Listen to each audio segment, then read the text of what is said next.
So, you know, come out a couple months later, and there would be Julia Roberts, waiting to have another meeting with Michael Roberts. And I said, "Are you guys related?" And she said, "No, no, no, no, but he's just taken an interest in me, and I'm happy to come and see him."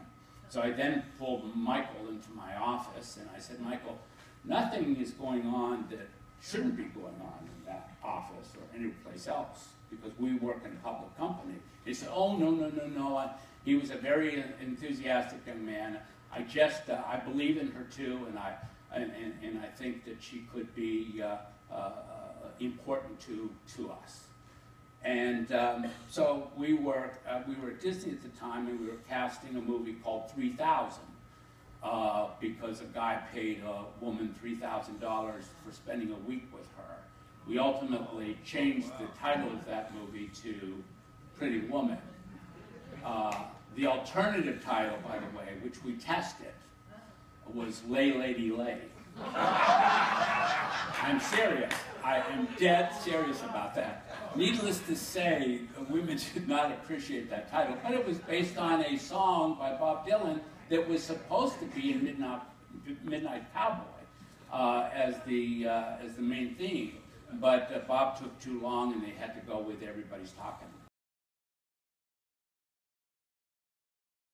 He didn't really like the script because the script was still being reworked, but he needed money. And, you know, we sometimes forget that, you know, actors need to pay their mortgage like anybody else, or need to go out on a date like anybody else. And so he agreed to do the picture. But we still didn't have a leading lady, and we had tested twice already for The Pretty Woman. And so we were 2 weeks away from shooting, and I asked Michael Roberts, I said, "What about Julia Roberts?" And he said, "Yes. I mean, why didn't I think of that? Would it be all right if I called her?" And I said, "Well, you should call her agent, and you know, she hasn't gotten the role yet, Michael." But she gave a great screen test. We screen tested 11 young women at the time, and she ended up getting the vote. Generally, what we would do is, when in screen tests, we would actually set up a theater, and we would invite the employees in. And just quietly, because it could never get into the press, they would take a sheet of paper and write who they preferred in the picture, 1, 2, 3. But hands down, you know, from the standpoint of the chairman of the company, Michael Eisner, to every employee who came into that screening room and did a little test, it was Julia Roberts.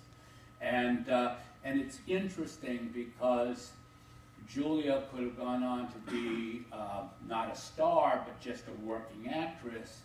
But it was really, I think, that role and also the role in Steel Magnolias that really suddenly made her part of public consciousness.